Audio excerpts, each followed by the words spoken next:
The Struggling Artist Record Club is a vinyl record subscription service where I hunt and curate the best punk and punk-adjacent music out there and mail their record to your door each and every month. Imagine finding your new favorite band from across the country without ever having to leave the house. It doesn't get much better than that. The excitement of discovering new music just got that much easier. As a member of the Struggling Artist Record Club, you are going to receive some of the best music you've ever heard from bands you may never even heard of. Whether you've been collecting records for years or just starting out, the Struggling Artist Record Club is designed specifically for you. And right now, all new members get a Struggling Artist Record Club exclusive along with the monthly selection.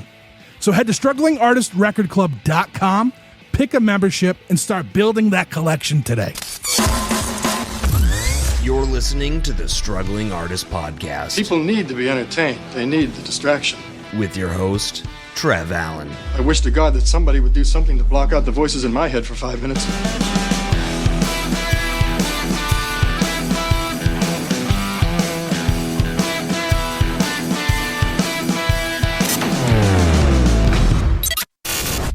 Hello, everybody. Today, our guests are Buffalo rock band Soul Butchers. I've been listening to these guys for a little bit now, thanks to Chris Chavez over at 716 The Sound, and it was a good time to have them on and talk with them. Stick around to the end of the episode to hear a song off of their latest album, Second Death. This is episode 399 of the Struggling Artist Podcast, Struggling with Soul Butchers.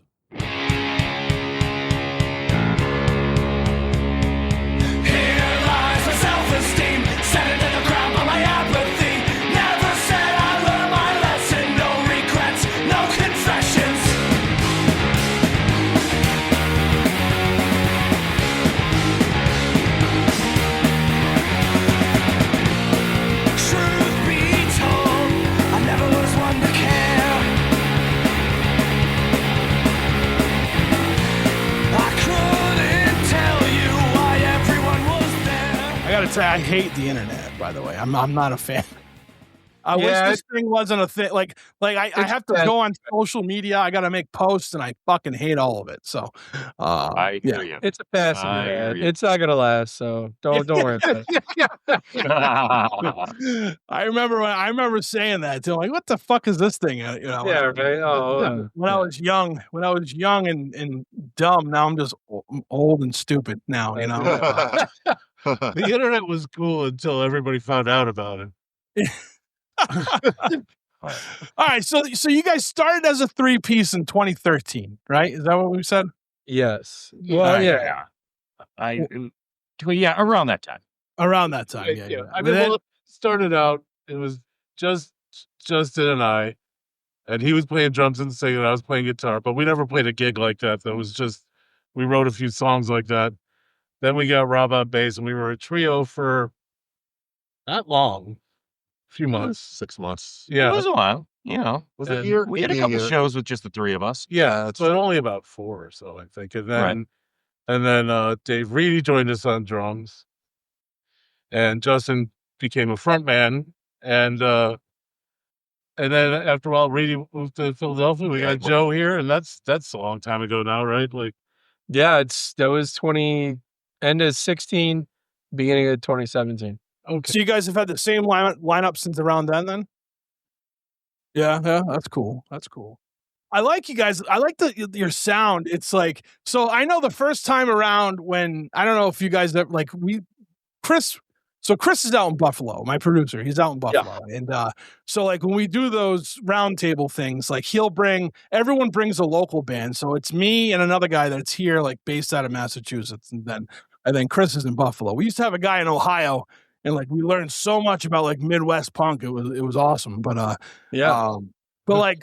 Chris would always bring, and I've like, he's brought really good bands. The Buffalo music community is it's pretty enriched from what I see. And so he brought you guys the first time, and like I remember, like it's from like the aesthetic of the album covers and just like vocally, like I had this like it's like, I don't know how that. I guess the best way I can describe it is like a rough, bluesy, like roadhouse rock and roll with like, and I used the band Ministry to like describe your vocals because like you have a range like he does, like right, like you can do like in some songs it's like kind of like it's almost like poppier, and in some songs it's like real grit, and I like that. Like you change your cadence up for it's crazy. Like I like Thanks. I like always guessing, right? I like that. I like when bands aren't afraid to like, a band cuts one single that it makes it well and like everyone loves it and they just stick to that one style, right? Like it's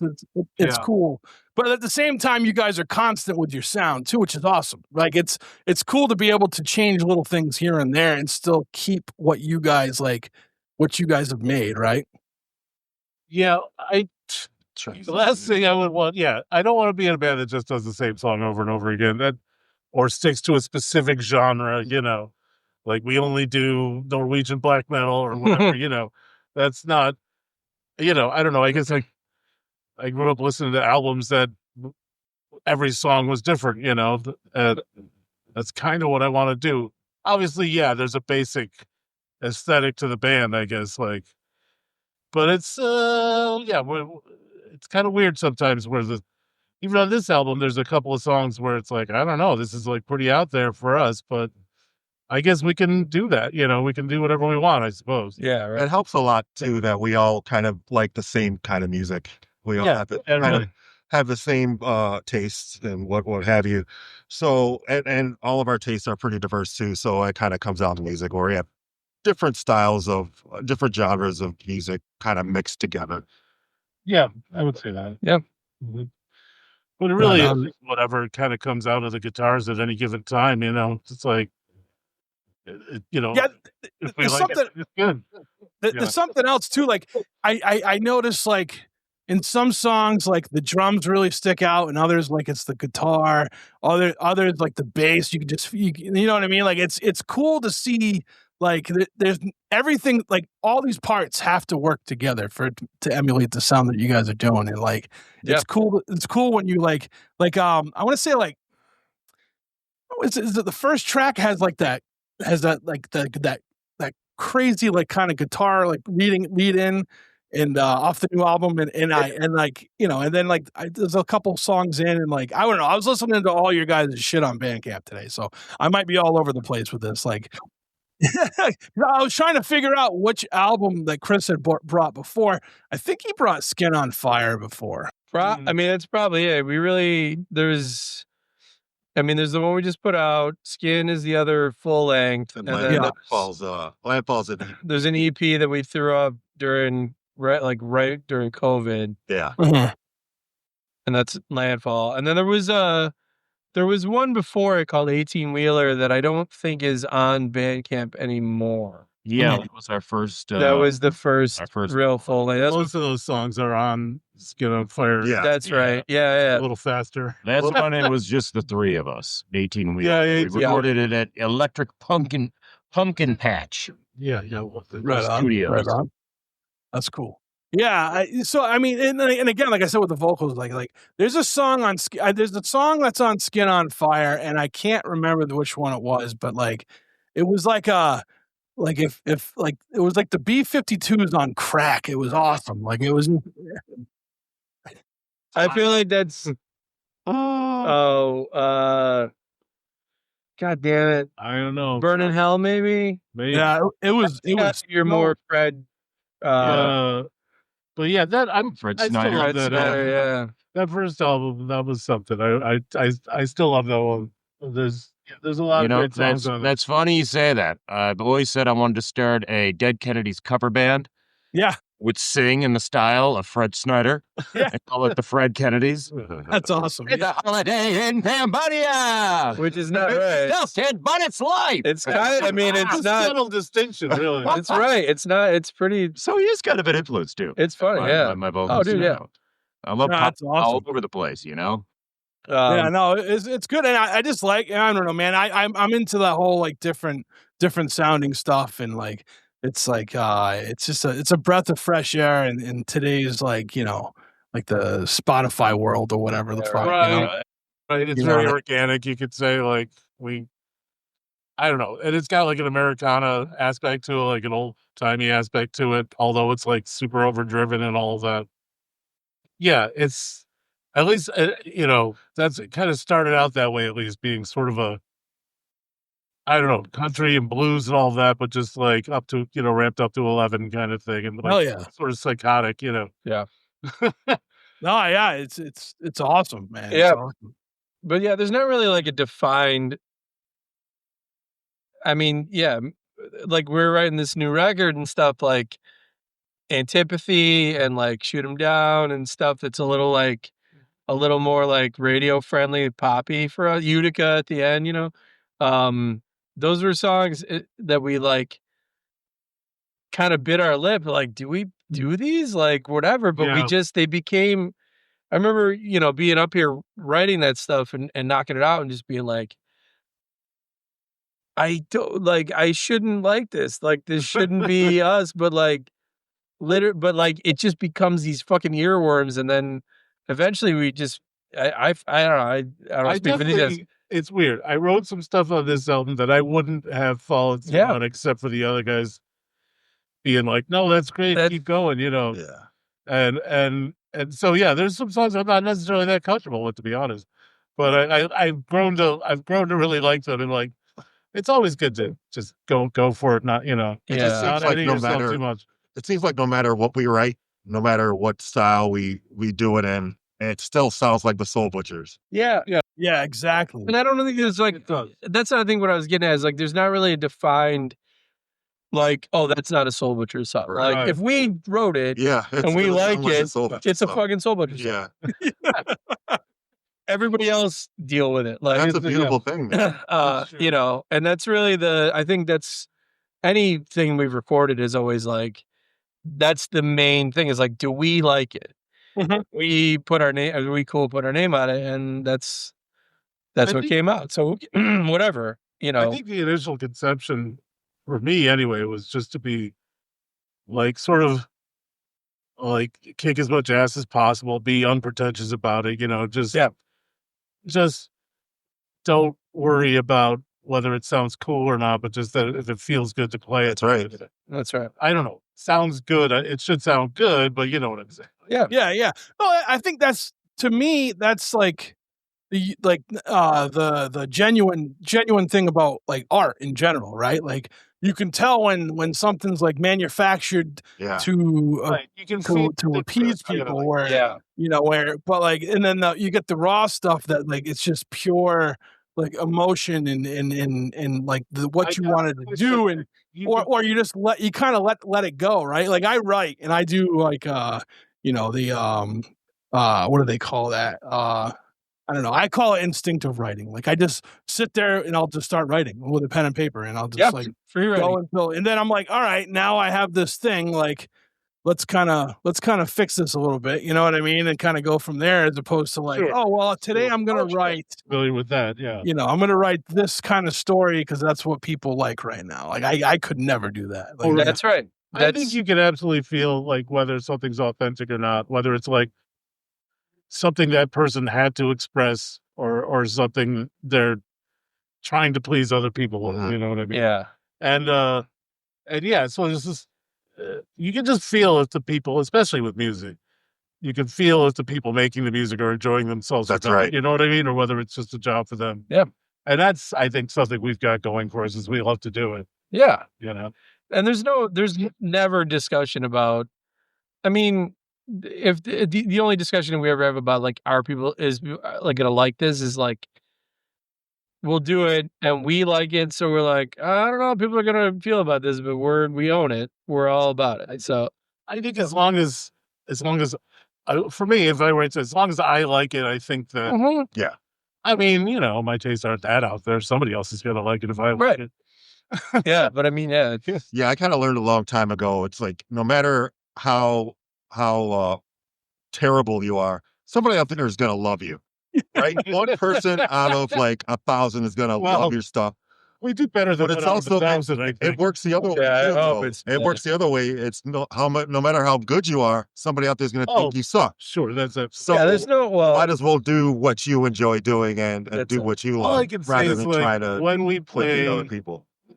like people do like it. Like when people keep coming to the shows Yeah. and they're into it, man. So that is the best, That's the most right. honest review you're ever gonna get is people's reaction at a gig. That's you know? right. Yeah. And I've been in a lot of bands where that wasn't the reaction. Oh, yeah. So I'm pretty sure we're doing all right. No, Yeah. I mean, we're doing a review with you, and we appreciate it. Yeah, dude. Oh man, yeah, Sure, like I man. said, man, like Chris brought the first album. I was like, oh, these guys That's are so. great. It means a lot. That's great. That's pretty great. So he just kind of stumbled on it, like Yeah, so Chris has. I will Chris is talk. the Buffalo guy in your crew, right? Yeah. So Chris has a thirst for new music, and like when him and a buddy of mine from out here that I've known forever, like they met because of some art thing that they both were into, and I don't remember if it was like a comic book, and at the time, and my buddy had made a comic or a film or whatever, and like he was like, "Hey, you got to meet this dude Chris from Buffalo, New York," and I'm like, "All right." So like we met, and then like we just kind of hit it off, and he was like, "Man, I like what you're doing," like, you know. I'm like, "Cool, man," and then like he just started helping me with stuff, and then came out here. He filmed a project we did called An Evening With, and that was like storytelling with music and like with a musician, and you know what I mean? Like, so like him and we've been working together now it's been like 5 years. I can't believe it's been that long. And like once or twice a year, he'll come out and we'll do a big project together, and you know what I mean? And then Yeah, he awesome. started, so he has like I said, he has like a studio out there. So he started 716 The Sound. I don't know if you guys have heard that. Yeah. So he started 716 The Sound, and he's doing all sorts of stuff with it now, which is awesome. Like he's interviewing people. He does like a one-on-one with musicians. You know what I mean? And then he's got the internet radio station now, so he's like playing everyone's music out there. It's just right, you know. Great. Yeah, so I mean, this dude's been podcasting since like it started. You know, he's been podcasting for like, I don't know, 15, 20 years or whatever. You Dude, know, we gotta hook up with this guy. Yeah, like, and so he's in Buffalo. he is in Buffalo. So I'll And get him. you're in Boston, or where are you? I'm in between Worcester, Massachusetts, and Providence, Rhode Island. So yeah. So actually, he's going to be out here next week because we're going to the Boston Music Awards because we got nominated. So yeah. So like he'll be out here next week. You know what I mean? Like this will be he came out this summer, or maybe was he here in the summer? He was either here in the summer and back in March, and he filmed. We have shows at my house too, and like he came out and he filmed a show here, and you know what I mean? That's So, awesome. yeah. So he's doing all sorts I think he does, I don't know. He does a whole bunch of shit, and like I give him a lot of guff all the time, you know what I mean? Like especially when we're doing podcasting together, but that's just good chemistry, right? So yeah, what he does is amazing, and he's an awesome like person to That's cool. to get to know, like in the music community out there, you know what I mean? So yeah, so because he's not even from Buffalo. He's like from Florida, and he moved to I don't know. He must have moved to Buffalo. I don't know. I always give him shit about his age. He must have moved to Buffalo 35 years ago or something. How old the guy is he? He's like 45. So Okay. That's no, I don't know when he moved out there. He got, you know, but anyway, yeah, no. So he's brought you guys twice now to our round table. Yeah, that's And, amazing. and he was telling me it's hard to catch a show with you guys. He's like, because whenever like it's usually he's like whenever there's a Soul Butcher show, like he ends up being tied up, and he's like, I gotta see these guys. So Likely story. Man, I'm in the, I don't go out to see Yeah, no, this is the thing. They're practicing, or I can't give people shit because I'm a real slacker when it comes to other people's fans and stuff. Yeah. Could be better, it's tough to get out. so Just give I'm the only one here that has kids too. I've got 3 adult children, yeah. so I'm like just 247. Yeah, Yeah. he's busy, tired, man. Yeah. Tired, man. Tired old man. Tired, ugly, sweated. Now that I'm like in my 50s, I feel like I'm just withering away. I'm like, pretty soon my hand, I'm gonna be able to like see through my hand. You know, like what movie was that? Oh, Back to the Future. They just disappear. Yeah. Oh shit. That's awesome. So tell me about Second Death. Like, when did you guys start writing this? When did you decide, hey, we need to do another album? You know? Yeah. What's a good question? So we did the landfall thing up in this room, right? Our buddy Odie tracked it for us, and it kind of, I think, maybe planted the seed that maybe we could start doing records in this room. Justin does a lot of sound production stuff for this theater troupe around here.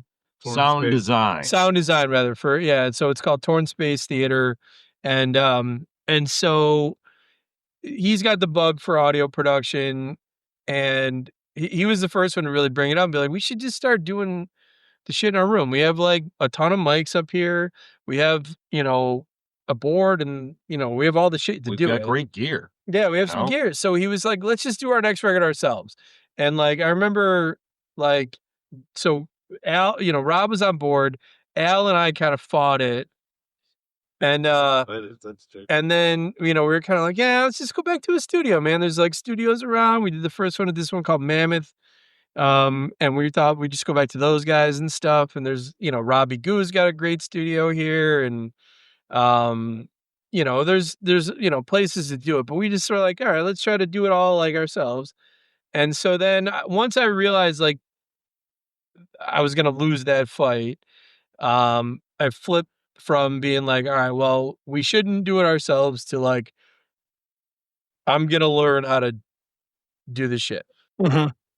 So I just started like dedicating myself to like learning how to set up mics, how to like, what software to use, stuff like that. And so just through trial and error, we kind of got to a place where we were like, all right, I think we can do it. And so then, I mean, the first drum stuff that I recorded, which was the very first stuff we recorded, was done in like November of, I think, 22. Yeah. If I'm not mistaken. I was just about to go out and get like a hernia surgery thing. And so I wanted to get everything done before that. So like I spent like 3 or 4 nights up here, me and Al and Rob, just getting scratch, guitar and bass, but then recording drums. And then little by little, we just started to kind of layer shit in, but it wasn't like these like scheduled sessions where it was just that we just like little by little started to really put the shit together. And then we tracked it for a couple months. And then, the songs had started a little bit before that, during COVID, really. Some of the songs we were writing while we were recording the album. That's the other thing too. Yeah, right. I remember like totally doing brand new lyrics. For the last 2 songs, and just different ideas, different, But that's what's great about being able to record in your own space. Have right. time. You're not under a time constraint. There's something to be said for both approaches. Like the first album, we just rehearsed 14 songs over and over again, and then we went to the studio and recorded the whole thing in about 3 hours. Yeah. It was crazy.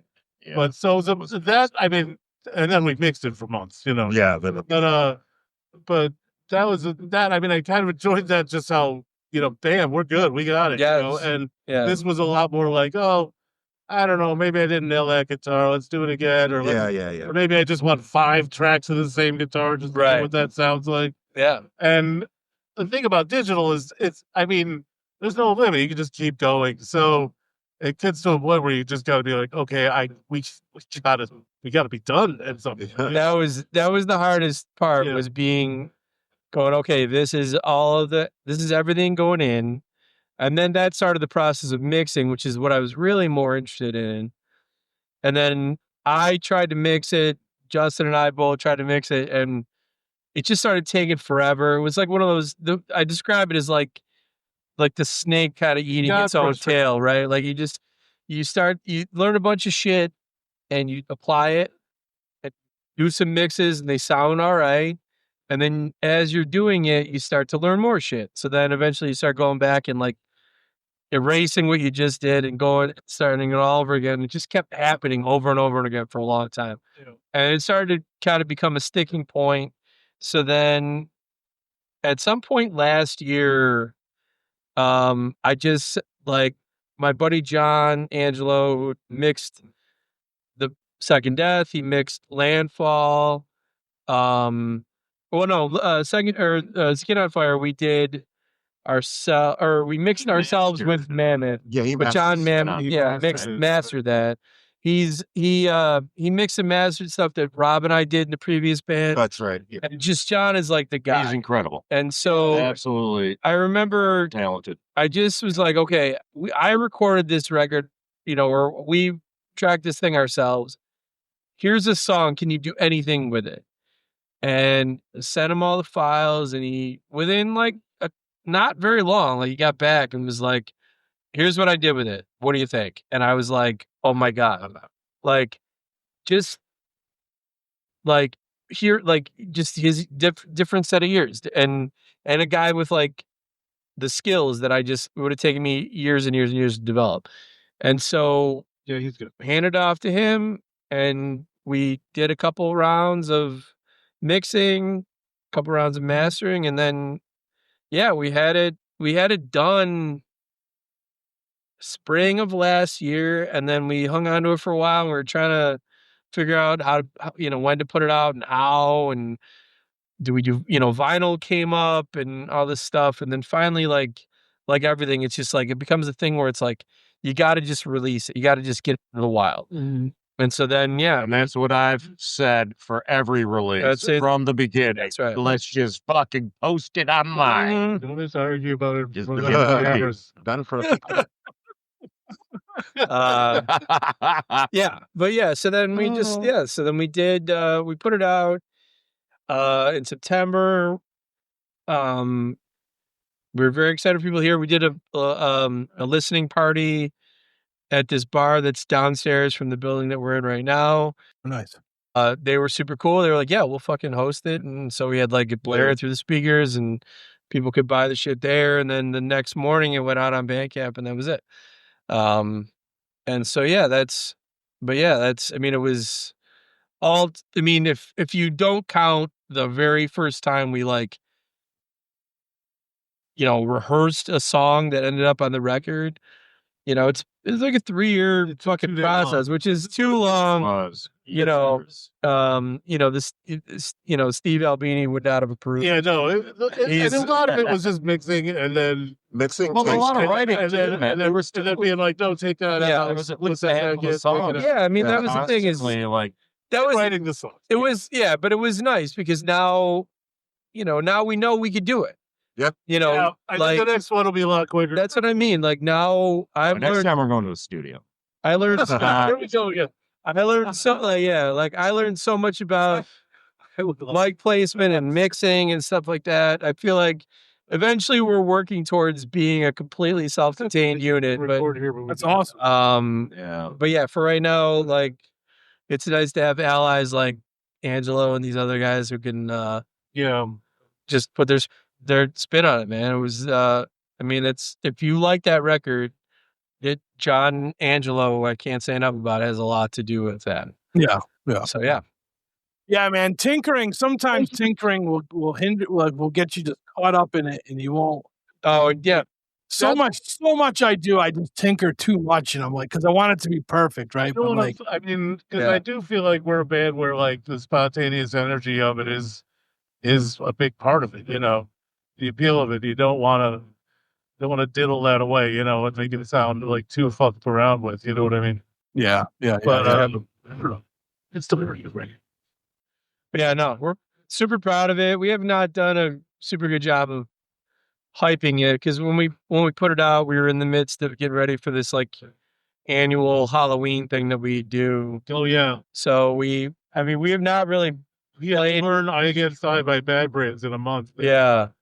It was cool. It worked out. So we haven't really had a chance. Even some of the songs on there we've never played live.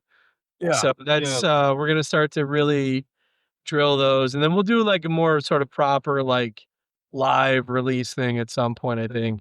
Yeah. But yeah, we still, it's up there, it lives up there, and it's on all the streamers and all that stuff. It's just for people to consume. Right on, right on. How many do you guys play out often? Well, now that it's kind of the winter time, we're kind of hiring a little bit. Lately, we are still playing. There was a period where we Go through played these- a lot, like twice a month at least. Yeah. Go through like these bursts. And you know, there was some worry about oversaturating the market a little bit, but so we eased off a little bit. Also, when we were recording the album, it was more like, let's just work on this kind of thing. But we always wind up playing gigs because someone will ask us to play or whatever. We're kind of pushovers when it comes to that. And you have to play. So, but yeah, when it's like January, February, I'm like, yeah, like, do we have to? You know, It's got to be really, it's got to be really fun. Buffalo's cold, man. It's cold. And yeah, it's just getting heavier and heavier too. Yeah, I like to hibernate in the winter. Right? It's like I'm going to go to this show, and then It's a good time of year to write songs. yeah, there you go. Yeah, for sure. You know, yeah, we did. Like I'm a guy who like I always want to go to a show, and then it doesn't always happen. Yeah. I meant to go. Yeah, I so found the interested button on Facebook. You know, I just bought tickets to a show that's happening in April, and like what I pay, like I mean, I didn't pay a whole lot for the tickets, but like I'm used to going to like $10 shows. You know what I mean? Like I'll go to a show, it's like $15-20, whatever. So yeah. these tickets were like it said it was like with the fees, it was more than what the door was going to be. You know what I mean? But it sold out in like 2 minutes. So yeah. So I don't know if you guys are familiar with a band called Blood for Blood, but Blood. yeah, they're like they're a hardcore band. They just they haven't been a thing in 21 years, and then Sunday they showed up on a bill out of nowhere. And so like the place was like, I'm surprised that building's still standing because there was like so many crazy hardcore bands that were playing it. You know what I mean? So, but anyway, yeah. So like I get that. Like I get like wanting to kind of lay low for the winter and just like kind of let the stay warm inside. Well, that's the thing. People don't really want to come out anyway. So Yeah, I mean, it depends. You've had a couple of real good ones in the middle of when you wouldn't think people. Yeah, so that's true. Buffalo people are pretty hardy. They show up. Yeah. All of them never sleeps. Yeah. So tell me like what's the writing like for you guys? Like, do you all get in a room together, or does someone like kind of make a structure and bring it? And it really depends. Sometimes one of us will have an idea and bring it in, show it to the other guys. Yeah. A lot of times it's just a spontaneous thing. Yeah. A lot of times what happens is I'll just be noodling because what I do. And occasionally I'll play something and maybe Rob will be like, hey, that's cool. Do that, and maybe I'll loop it, try to come up with a second part, and it can just happen all there in one go sometimes. That's usually how it happens. Dal will be there playing with his guitar and like, oh man, that's awesome. And be like, really? Yeah, and then like, we can use that. We can make something out of it. Yeah. So and that'll happen. The lyrics mostly come from Justin. Sometimes I write some lyrics. Rob's written a couple too. Probably. Well, honestly, you've written a couple, but there's two. Like this at one's least, got a lot more contributions musically. From Rob's got at least two. Al's written a lot of lyrics. I've written about. I would say like it started out being like maybe lyrics were like a third me, and 2/3 you, and then music was like 2/3 me, 1/3 you kind of thing. Because I was just the drummer, I was never like wanted to be a lyricist, and I was never much of a writer. Yeah, you get it, and I know. To be fair, though, I mean, I haven't brought lyricists a to the table in a while too. But I'm saying, like, as far as lyricists go, I mean, these two are fucking unbelievable. I mean, I'm great, obviously. I just it's a thing where like basically, and if he's singing, then I'm not thinking of writing anything. But if we can't think of anything, then I'll write some, and or I'll just bring some. And often I'll write lyrics that I thought were going to go with one song, and then he picks up and sings it to something else. And it's like, oh, that's cool. All right. Yeah. Justin's pretty amazing though, because he can come up with lyrics on the top of his head. Like I've seen him do that. Oh, dude, yeah. In fact, Absolutely. It's almost like, you know, spontaneous generation is how we wrote our first like maybe 8 to 10 songs. Yeah. Like we literally that was just it. jammed them out. He was just hooting and hollering and playing the drums, you know. It's awesome. And eventually it just coalesced into words, you know. Do you guys like record your practices so you capture that stuff or Oh, yeah? Yeah. Oh, yeah. Sometimes you get that idea that you know you're not gonna I've remember. always, ever since I was able to buy like a little field recorder, you know, little Zoom. And nowadays we're all the set up to technology, record, you know. and now is the time for. It's such a great time for bands That's true. because you can buy. Well, good and bad. There's business wise, it's not that Affordable great, but as far as here like and- affordability of the technology, it's amazing. But even back in the day, I got a little field recorder. I would record every practice. I think it's just, it's good for a band to, listen back because a lot of the times we're just fucking around. yeah, and then you forget. And And then that's a song. the next morning, sometimes I'll forget about it, listen to it, and it's like, My phone is that full riff of, is awesome. My phone is full of voice memos of me just like bonking on the That's right. guitar because I was afraid I was gonna forget something. And half the time I listen back and I'm like, well, that's shit. But like once in a while, it's like, oh yeah, that was a good one. Yeah. Right on. Get to Well, remember. I see like like you guys have like the Soul Butchers like banner in the background. So I can't not talk about the artwork of Soul Butchers. You guys, That's just It's That's all awesome. Justin, man. you definitely have like your own aesthetic for that as well, right? So Yeah. I've been doing graphic design for a minute, and I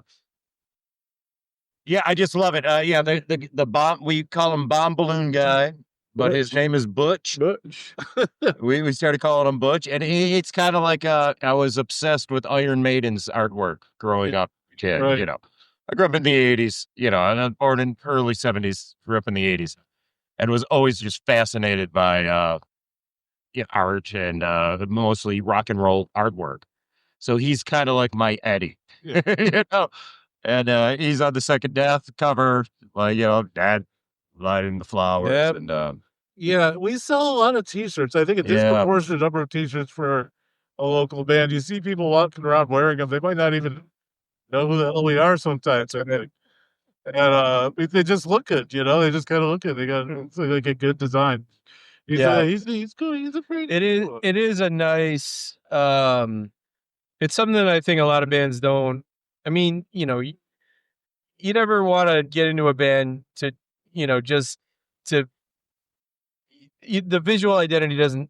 It's not what you lead with, right? But like to develop a easily recognizable visual identity for like a band is like a very rare thing. So like literally now, we have, even like a typeface that we use, like, it's a pretty used type, but like when people see it, they'll be like, oh, that looks, we've kind of co-opted like even just like a font, and then like that type of shit, like around here, people will be like, oh, it's the Soul Butchers font or whatever.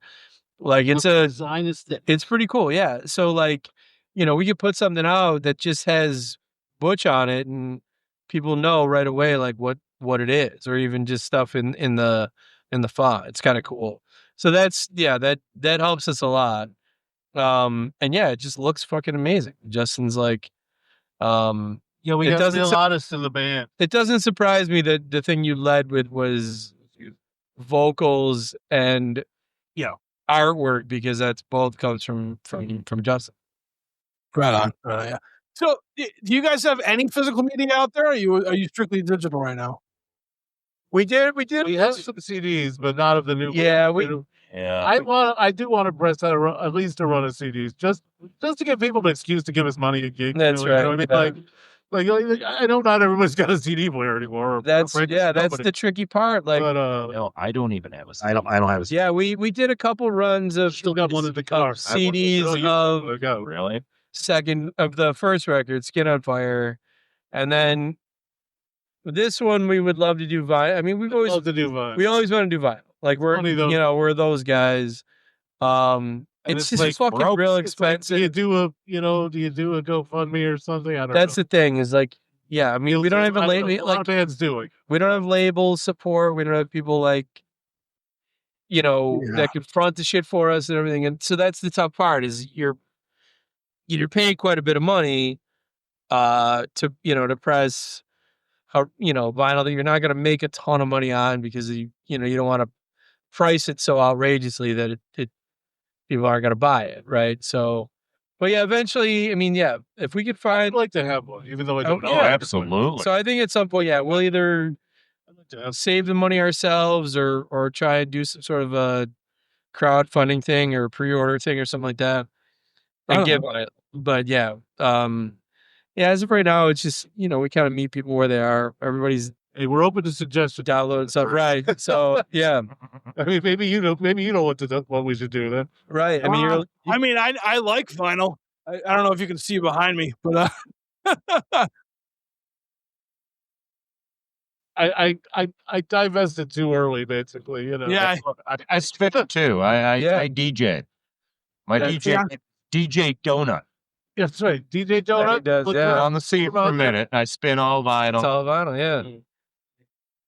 Just at like, Not just, some other places, But yeah, it's yeah. But yeah, physical media is like for the records is always just kind of a beta just because it's cost. You know what I mean? Like yeah. the barrier to entry cost wise is just too much. And we don't, we don't make a ton of money, that's the truth. That's it. So I don't know.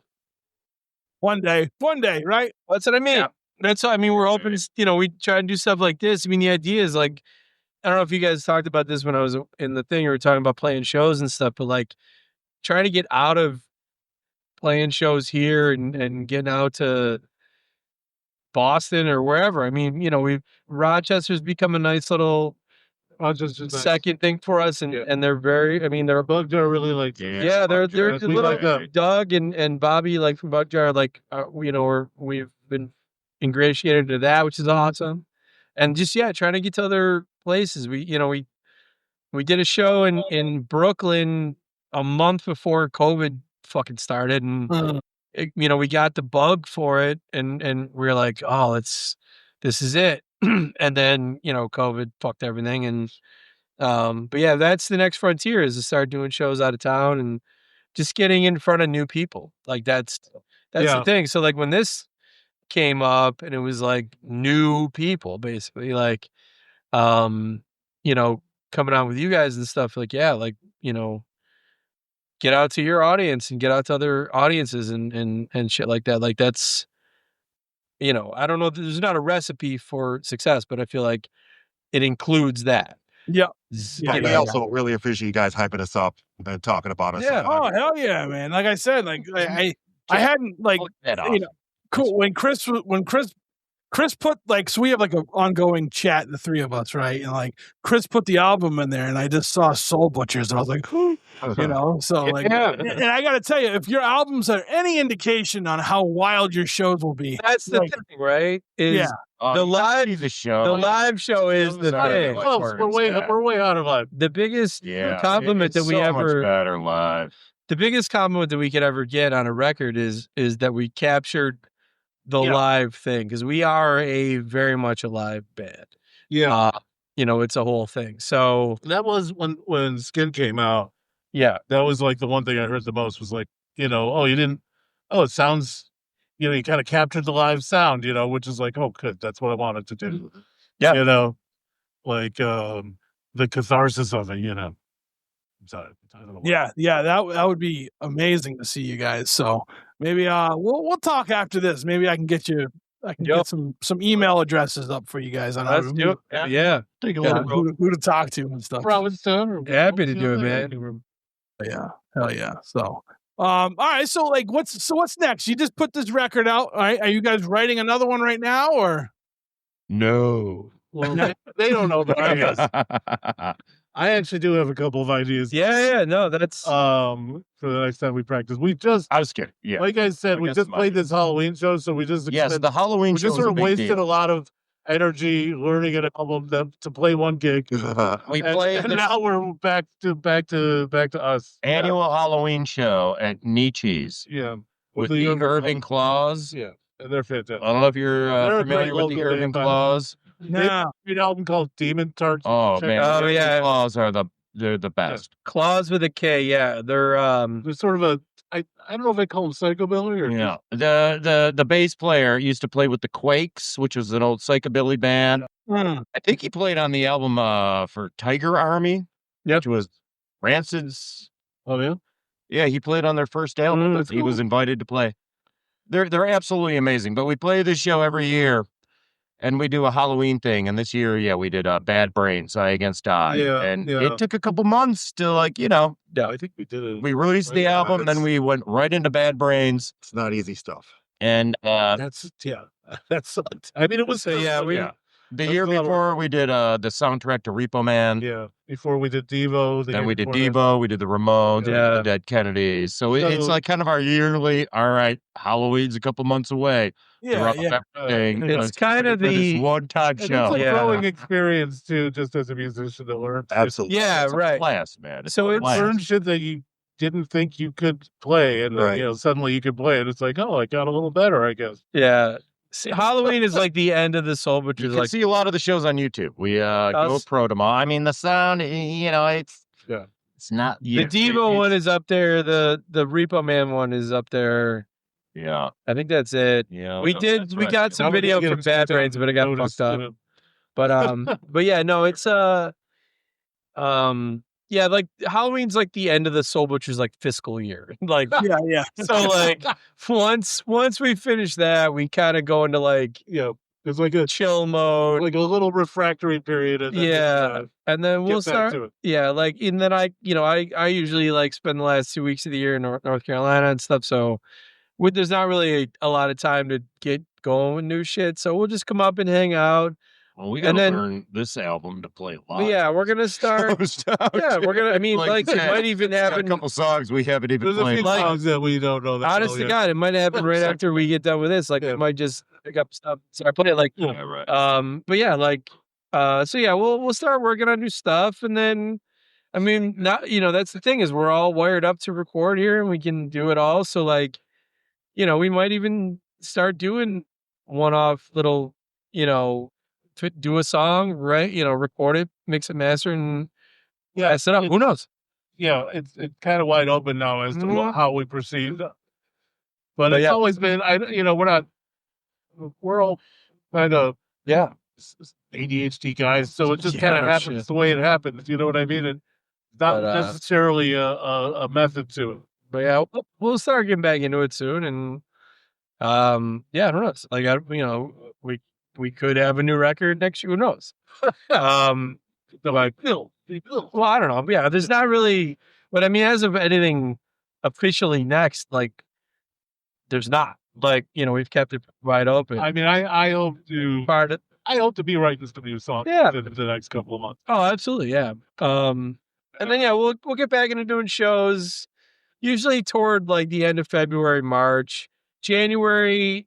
I mean, you know what it's like being in like a fucking cold weather climate. Like, January is just like, and it got really cold quick this year. Yeah, that did. Like, usually December's not that rough, but yeah, December's been volatile. So yeah, we're gonna, we'll start getting back into it probably after the new year, and let's start putting some shows together. It's tricky because there's not a lot of venues around here for original bands and stuff. We just got one of them back. This place, loud original band. Right, that's the thing. Yeah, it's like it's a few, but there's about like there's some places where we can't play, but for volume issues. That's the problem. Yeah, like but Mohawk Place is back. We'll start getting shows there, and Nietzsche's like we were talking about where we do the Halloween show. Tudor Lounge over here, the gallery, like there's some places to do it, but yeah, it's tough, man. It's slim pickings in Buffalo these days. That's I mean, there's a lot of venues out here. Well, I mean, you got to think too, like Massachusetts, like all of New England is basically connected, right? Like as far as like, but like there is like we lose venues like iconic venues all the time, which sucks. Sure. Luckily there's enough that we can, musicians can still get out there and do their thing, So you guys just lost a big one, didn't you? Didn't you guys just lose like a big venue? Like Mohawk Place was the one I was talking about, but that just reopened. Well, it did? Okay. you might be thinking of the old Pig, although it wasn't. Well, the Pink wasn't a venue. But it did burn the fuck down. It did burn to the ground, and so did the Yeah, next to it. Yeah. I think my buddies in On the Cinder wrote a song about that. Oh shit! Yeah. I mean, those guys. it was a blow for sure. The Pig was an institution, you know. Yeah. Mental institution. Yeah, right. Pretty a little bit. Yeah. Overall, it's helped me, to like improve my lifestyle. But But yeah, the big one for original bands was Mohawk Place. That spring, early summer, I think, was when it seemed to be closing for good again for at least the time in my life. Reopening. And it just reopened. Yeah, so this is the that's good. time it's come back. Yeah. Oh yeah, but new ownership. Excited about the future of Mohawk. Because like it's tough, man. But it's a lot of cover bands, a lot of tribute bands in Buffalo, and they eat up a lot of the stage. There are a lot of big venues, but they don't have local bands, or jam bands. Another one too. Like it's a big jam like band town. Electric City. I heard there's like Rift City. Mm-hmm. Are they both city? Electric City is more. I don't know. I hear about these big venues bands. opening, but it's all They don't do local bands. Yeah. They don't do local stuff, or they don't do original stuff. It's a bit of a pain in We the should ass. play at Area 54. That's a good venue. Yeah, I'm down with Area 54 is another Amy's one place. that does a lot of original stuff. Oh Yeah. right, yeah. I play there a But, lot with my other band. But yeah, That's right. I don't Not a know. lot, but But yeah, we'll get back at it, man. We've we go through these fits where we'll play a ton of shows back to back to back, and then dry up and stuff like that. We're trying not to oversaturate ourselves. Yeah. Where can people find you guys online? Where can they find your music? Where can they find a shirt to buy? Not the merch is not online yet, but we can start doing that through Bandcamp, which I want to. There is Because we do have a bunch of merch that we want to get rid of. Bandcamp is Bandcamp first because you can buy it on there, and obviously that helps us. But yeah, it's on all the streamers, Spotify, YouTube. Apple Music. YouTube, there's a lot of videos of all of our shows throughout the years. Yeah, we're trying to. I mean, really, the quality's kind of shitty, but on some of it, we're trying to really lean into that. you can go way back. There's some stuff where it was just the three of us playing. Oh, that's true. If you do a Google on Soul Pictures. But or a YouTube also, search, I guess. we've got a Facebook page. We've got the usual. And all that shit. Yeah. Allegedly, there's a TikTok. I don't know. Is there really? Justin? No, I got off social media and I deleted everything. Oh, yeah, that's right. Now I'm kind of like creeping back. I hate social media. Me too. Ready to drop out. I miss MySpace. It was perfect. Oh yeah, we had a. You can post like 5 songs on your little page, and it was. I know. It's just so difficult to be a content creator. That's really the trickiest part, man. Yeah, that's what our next song's gonna be. I don't know. Oh, I agree. It's so difficult to be a content. But we're really trying to video. I think we have I would rather be a master. We haven't. We have an appetite for video. I think we're gonna start doing more of that. Just we were talking about doing whether it's video music, whether it's music videos or some sort of visual accompaniment. We do have one music video on YouTube. We do for the song Landfall. Landfall is cool music. Yeah, a buddy and myself made. Yeah, during the pandemic too. That's we were right. wearing like masks when we were. You were wearing but we did it like at our little hangout outdoors. Well, we made this structure so we could hang out. And check out Landfall. It's if you haven't seen it. Oh yeah. And I used some video from archive.org. I forgot the special effects artist. He was from like the 50s, I think. I used a couple little clips here. Yeah. Nice. Yeah, we got one video. Nice. Yeah. It's funny, like we always see like people with their goddamn phones out at live shows, and then I never fucking see the videos, man. No one ever gets them.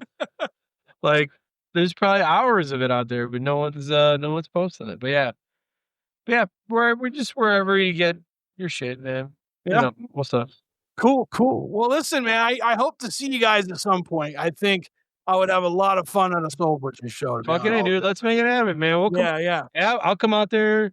We'll come out there. Hell yeah. I don't know, man. Yeah, we'll figure something out. Let's do it. Yeah. Listen, if you guys get new music or if you get anything you want to come back, let me know. We'll do this all over again. You know what I mean? Happy to, man. We love doing stuff like this. We don't do enough to promote ourselves, so any assists we can have in that arena is we'll take it. That's where we're a little derelict in that regard. All right. Well, I thank you guys for taking up your time on a Wednesday evening. I appreciate it. Well, thank you, man. This is great. All right, and that's the show. I want to thank Soul Butchers again for being today's guest on the Struggling Artist Podcast. You can find links to their Bandcamp and to their social media in the show notes. I want to give a big shout out to the Struggling Artist Podcast team, the Struggle team, I guess. You can find them on Instagram. Chris Chavez at 716 The Sound. Jeff Bousquet at JRB Image, Aria Rad at Coffin_Salesman, Ryan Cowell at 13th Floor _Ryan, and Dave Anderson at Pinball_Punks. Thank you to Mark over at State Line Records for sponsoring the podcast. Head to StatelineRecords.com. Buy some records from Mark. Thank you to the Boys and Losers Circle for always allowing us to use their song, The Great Illusion of Time, off of their album Took Long Enough, as the theme song to the podcast. Everyone over at Patreon, thank you so much for supporting us over there. Head over to patreon.com/podcast TSA to see what we have for tiers. We free to $5. That's not bad. Not bad at all. Thank you to everybody who listens to this podcast, reaches out and, shares it, tells people about us and so on and so on. Thanks. We are rapidly approaching our 5th year of being since the relaunch, and we're approaching our 6th year.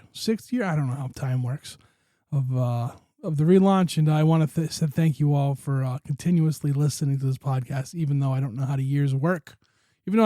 years work, or speak. All right, it's time to get out of here. We have a song to play from Soul Butchers. This is off of their album Second Death. The song is called Murder Hole. Until next week, take care of yourselves. We'll talk to you then.